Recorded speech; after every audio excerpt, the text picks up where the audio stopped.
tener salvedades porque es como una mala reseña para cuando los inversionistas revisan su información, ¿no? Entonces, ¿dónde vamos a encontrar la información referente a su pasivo laboral? Todas las empresas que cotizan en bolsa, dentro de sus páginas de internet, deben de tener un acceso que se llama inversionistas o relación con inversionistas. Estábamos revisando el caso de Bimbo. Entonces, yo acabo de entrar a Bimbo y voy a entrar a la pestaña de inversionistas. Sí están viendo mi pantalla, ¿verdad? ¿Me Sí, podrían? Ok, Sí. gracias. Entonces, entramos a inversionistas y dentro de la página de inversionistas vamos a ver diferentes reportes, diferente información. La de Bimbo, la que revela Bimbo, está muy completa. Tiene sus informes anuales, los reportes trimestrales, los reportes a la bolsa y el marco de financiamiento sustentable. Muchas veces solamente encuentran los informes anuales y los reportes trimestrales. Y los reportes a la bolsa los encuentran directamente en la página de la bolsa. En el lugar adecuado en donde podemos encontrar lo referente a su evaluación son en los informes anuales. Entonces vamos a entrar aquí y dependiendo la empresa que seleccionen y obviamente la fecha a la que vayan a revisar la información, será el último informe anual que encuentren. Ya en abril empiezan a subir los informes anuales de cierre 2025 porque a pesar de que es un informe con la información referente al cierre de diciembre del 2025, pues les toma tiempo recabar toda la información, armar el reporte, hacer las revisiones correspondientes para luego subirlos. Entonces, ya por ahí de finales de mayo, inicios de junio, es muy probable que ya en todas las empresas se encuentren el informe del año anterior. Voy a entrar al de 2025, pero también voy a abrir el de 2024. En el 2025 cambiaron la estructura del reporte un poco y aquí lo primero es, encuentran muchísima información referente a la empresa. Nosotros ahorita lo que nos va a ocupar va a ser el tema del pasivo laboral. Ya en la clase pasada vimos qué tipo de información podemos encontrar, pero no quiero dejar de decirles por qué ese día no encontramos la misma información que en el del 2024. No están todavía todos los links. Del lado derecho pusieron un índice en donde se pueden ir moviendo para encontrar la diferente información que están presentando. Entonces, dependiendo de lo que busquen, lo pueden ir encontrando, pero no todos los links están habilitados. Entonces, dependiendo de cuál es la información, es la que ya está liberada o la que no. Y una vez que entran a la parte de la información que les interesa, en las secciones agregaron esta parte de aquí abajo que estoy ahorita marcando, señalando con el mouse.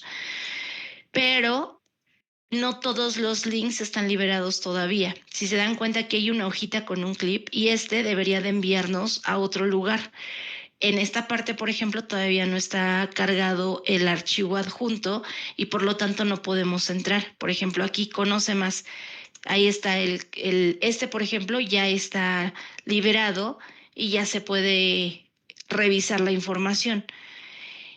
La parte que habla del pasivo laboral contingente todavía no la liberan. Por eso es que no la encontramos el miércoles que tuvimos la clase. Vamos a ver lo de 2024. En el 2024 vamos a buscar justo la parte de beneficios a empleados y específicamente, pues, cuáles son los beneficios que se están dando a los trabajadores. Entonces, yo les comentaba el miércoles que en los estados financieros vamos a encontrar la parte de entre toda la información que tenemos, pues la parte que corresponde a las obligaciones por pasivos laborales contingentes. En la mayoría de las empresas, y ahorita lo van a ver con la información que van a buscar, van a encontrar al menos los últimos 2 años. El último año es 2024 y se pone el 2023 y el 2022 para poder contrastar.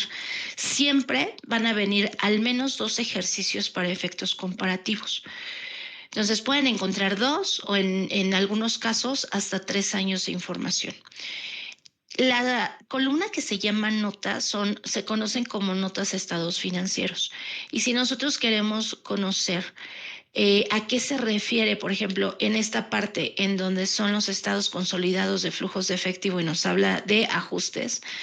Entonces, si queremos saber a qué se refiere este registro en particular, tendríamos que ir a las notas, a la nota de los estados financieros y tenemos que consultar la número 22. ¿Vale? Luego, hay que saber, por supuesto, hay que identificar, dependiendo de la empresa que estén analizando, cuáles son los beneficios que la empresa proporciona a sus trabajadores. Y aquí les platicaba el miércoles que debemos de recordar lo que hemos revisado hasta el momento para poder saber que si se refiere a prestaciones a corto plazo, prestaciones a largo plazo, o si estamos hablando de beneficios contingentes. Acuérdense que los pasivos laborales contingentes son aquellas obligaciones que la empresa tiene con los trabajadores y que podrían darse o no los pagos referentes a esas obligaciones o a esos beneficios, dependiendo si lo están viendo desde el lado del trabajador o desde el lado de la empresa. Quedamos que dentro de los pasivos laborales contingentes en México están la prima de antigüedad, que es por ley, la indemnización legal por despido, porque son pagos que dependiendo de la causa y el momento de salida, tendrán que detonarse o no esos pagos a los trabajadores que terminan la relación laboral con la empresa. Y adicionales son los planes de pensiones. También podemos encontrar gastos médicos a jubilados, por ejemplo, o les comentaba la vez pasada que hay cualquier pasivo que se adquiere con los trabajadores y que se tenga que cumplir alguna condición para que sean pagados, los vuelve un pasivo laboral contingente. Aquí nos habla de cuáles son los beneficios que se están dando a los empleados. Esto ya lo leímos la clase pasada, pensiones y prima de antigüedad, que es parte del pasivo laboral contingente. Nos habla acerca de cómo está la parte de la participación de los trabajadores en las utilidades, los beneficios a corto plazo que dan a los empleados, los beneficios por terminación, los bonos a largo plazo y los planes de pensiones multipatronales. Hasta ahí solamente nos describe cuáles son los beneficios que se dan a los trabajadores. Después, tenemos beneficios a empleados y ya en esta parte nos está diciendo cómo es que se está reconociendo es el costo por estos beneficios. Lo importante aquí nos describe que los costos referentes a estos beneficios se determinan utilizando valuaciones actuariales y que involucran supuestos respecto a tasas de descuento, futuros aumentos salariales, tasas de rotación de personal y tasas de mortalidad, entre otros, que si se dan cuenta son las hipótesis que nosotros hemos estado utilizando para las estimaciones que hemos hecho a lo largo del curso desde que inició el semestre. Los primeros ejercicios que ustedes hicieron acerca de estimaciones fueron aquellos ejercicios en donde proyectaban el monto acumulado a través de un ahorro desde cierto punto y hasta la jubilación. Por ejemplo, para hacer esa estimación se utilizan las tasas de interés y se utilizan también además de las tasas de interés, cómo se va creciendo o cómo suponemos que va a crecer el salario a través del tiempo. Y dependiendo de la estimación que se vaya a realizar, pues será las hipótesis que se deban determinar para poder hacer las proyecciones. De las hipótesis que nosotros hemos utilizado y que hemos visto últimamente y que no está mencionada aquí está, por ejemplo, las tasas de invalidez. No solamente utilizamos mortalidad y rotación, también utilizamos invalidez, porque en todo momento e independientemente del trabajo que realizan las personas, están sujetas a un riesgo de invalidez. El grado al que estén expuestas pues va a depender de las actividades que realizan, pero de entrada todos están expuestos a ese riesgo. Entonces aquí ya nos dice cómo es que hacen, qué es lo que realizan para poder determinar los costos que se están enfrentando. Y ya después encontramos la parte de beneficios a empleados y previsión social. Y nos empieza a hablar ya sobre el pasivo que se genera por los beneficios a los empleados y previsión social a largo plazo.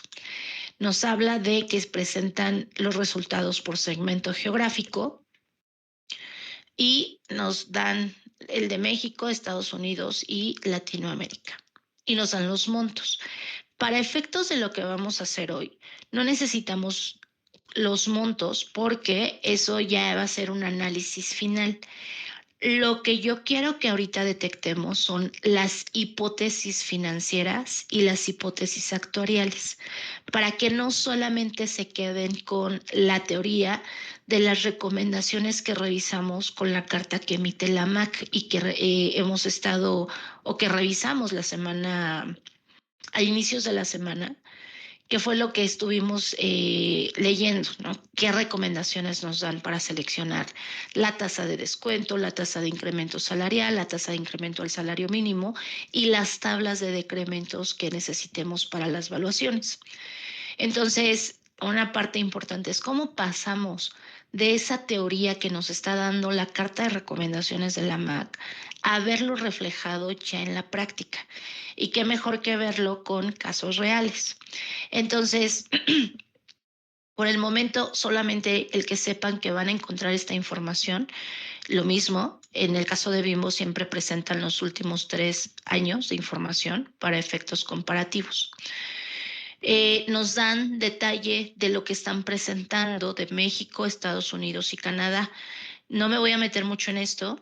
Lo único que me gustaría destacar es en México nos hablan de un plan de beneficios definidos y además los pagos por prima de antigüedad. Y en los pagos por prima de antigüedad, por ejemplo, nos dan mayor detalle, nos dicen cómo calculan el beneficio.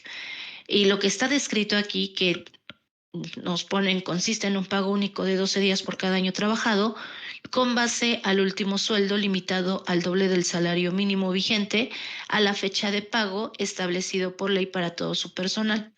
Esto, como lo conocemos, es tal cual la regla para el pago de prima de antigüedad por Ley Federal del Trabajo. Y luego nos dice al 31 de diciembre los principales supuestos usados para pronóstico de las evaluaciones, propósitos, perdón, de las evaluaciones actuariales son los siguientes. Y ya nos dan cuáles son las tasas que se utilizaron, tasas de descuento, tasas de incremento salarial, tasas de inflación, rendimiento promedio, ponderado, esperado de los activos del plan. Ahí no lo dice, pero pues es el rendimiento que se estima. Y nos dicen cuáles son las tasas utilizadas para cada región. México, Estados Unidos y Canadá. Si recuerdan, una de las observaciones que les hice es que es importante saber en dónde están contratados los trabajadores, porque dependiendo de eso son las decisiones que se tengan que tomar. En el combo de hipótesis financieras, quedamos que es importante conocer el entorno económico del lugar donde está operando la empresa para poder determinar estas hipótesis precisamente. Entonces sabemos que la situación económica en los diferentes países es diferente.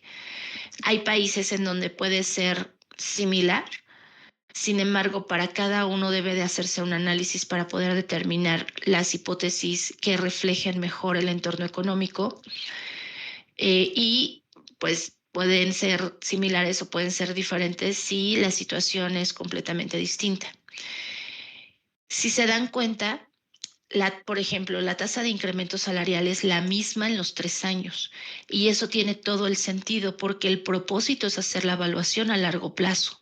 Eso quiere decir que las hipótesis que se establezcan deben de reflejar el comportamiento a largo plazo y deben de ser consistentes.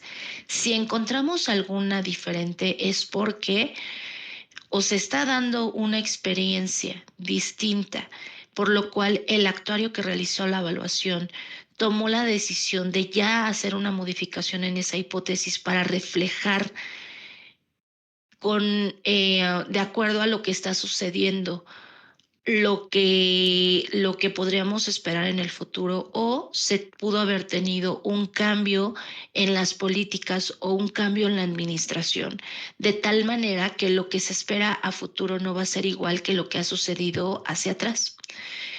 Eso lo podemos ver reflejado, por ejemplo, en la tasa de incremento salarial de Estados Unidos. Si se dan cuenta, en el último año fue un 0.5% arriba de los 2 años anteriores. Y también lo vemos reflejado en la tasa de incremento salarial en Canadá, que aquí en lugar de tener un incremento, tuvo un decremento de 1 punto al completo. ¿Sí? Luego, las tasas de inflación. Ojo, estas tasas de inflación, si se dan cuenta, para las tres regiones es la misma tasa en los 3 años. No es la tasa de inflación que se reportó en el ejercicio, es la tasa de inflación proyectada en el largo plazo. Es decir, cómo es que el actuario espera que se comporte la inflación en el largo plazo para hacer las proyecciones. Por eso es que hay una sola tasa reflejada para todos los ejercicios y que no es el dato de la inflación reportada en cada uno de ellos. ¿Vale? Ese también importante para que no se vayan a confundir en esta tasa. El rendimiento promedio ponderado es de acuerdo al desempeño que ha tenido la inversión de los activos, como se va estableciendo esta tasa. Y la tasa que siempre es distinta es la tasa de descuento. ¿Por qué? Porque la tasa de descuento se debe determinar de acuerdo a lo que se refleja en el mercado.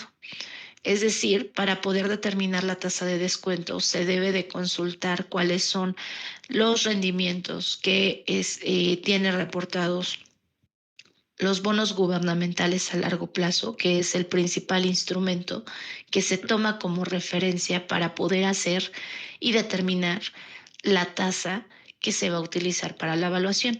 Si recuerdan, en la carta de recomendaciones ubicamos 2 metodologías y en ambas se tiene que ver cuál es el comportamiento de mercado. Entonces, esta tasa pues es diferente año con año y si se dan cuenta las diferencias son importantes entre México y las tasas reflejadas para la evaluación de Estados Unidos y de Canadá. La de Estados Unidos y la de Canadá son más cercanas, pero la que definitivamente tiene un comportamiento completamente distinto es la tasa de descuento. ¿Vale? Me voy a bajar porque enseguida voy a encontrar las hipótesis demográficas. Aquí solamente nos dan la tasa de mortalidad. En México utilizaron la EMSA 2009, lo mismo que las financieras. Vamos a encontrar la misma tabla todos los años y si encontramos una distinta es porque hicieron un análisis y derivado del análisis decidieron que era importante hacer un cambio en esa hipótesis para reflejar de una mejor forma lo que se espera hacia futuro. Nos describen cuáles son las tablas utilizadas en Estados Unidos y cuáles son las tablas utilizadas en Canadá. Obviamente depende de cómo se emite la información de este tipo de decrementos en el país para saber lo que tenemos a nuestra disposición y poder utilizarlo en los análisis y en las evaluaciones. ¿Vale? Entonces, esto justo es lo que quiero que busquen en las empresas y ahorita les voy a decir exactamente qué vamos a trabajar. Van a seleccionar, ayer les pedí que llegaran ya con la selección de una empresa que cotice en bolsa.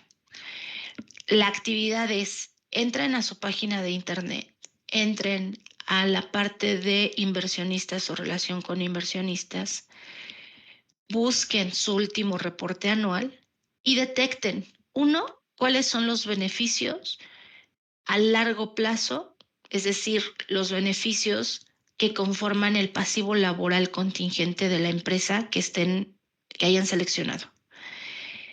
Y dos, detectar cuáles son las hipótesis financieras que utilizaron para la evaluación. Y número tres, cuáles son las hipótesis actuariales o biométricas que se utilizaron para la evaluación.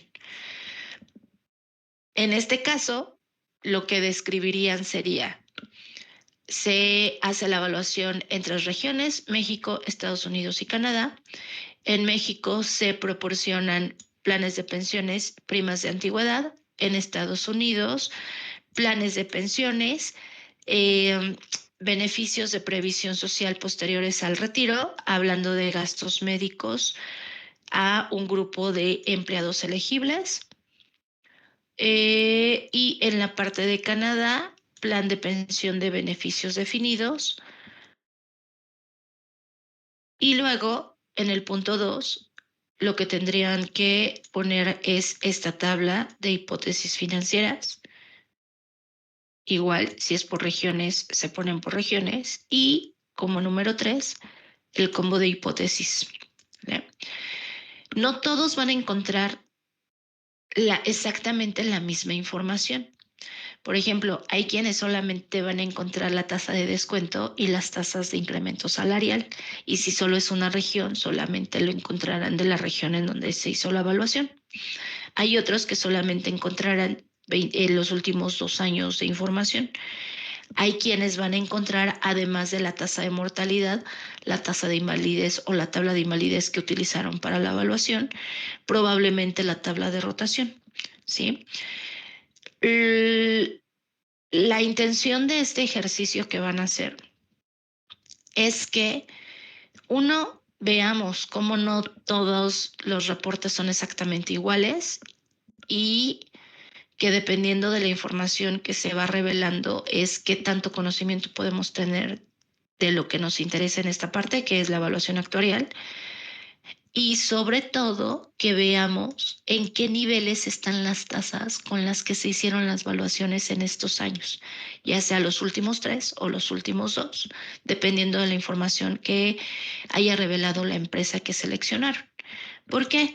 Porque con esto podemos ver ya en la práctica cuáles son los niveles que se están reportando y podamos en su momento vamos a buscar información que dé sustento a ciertas hipótesis que podríamos estar utilizando en una evaluación actuarial.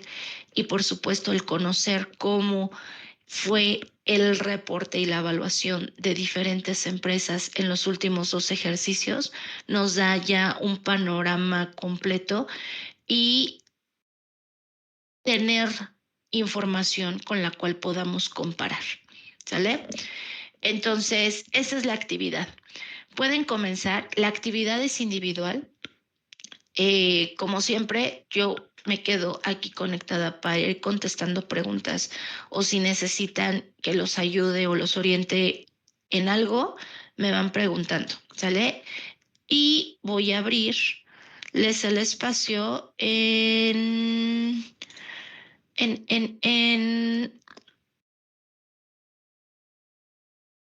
se me fue el nombre. En el Classroom. Gracias, en el Classroom, para que puedan entregar la tarea.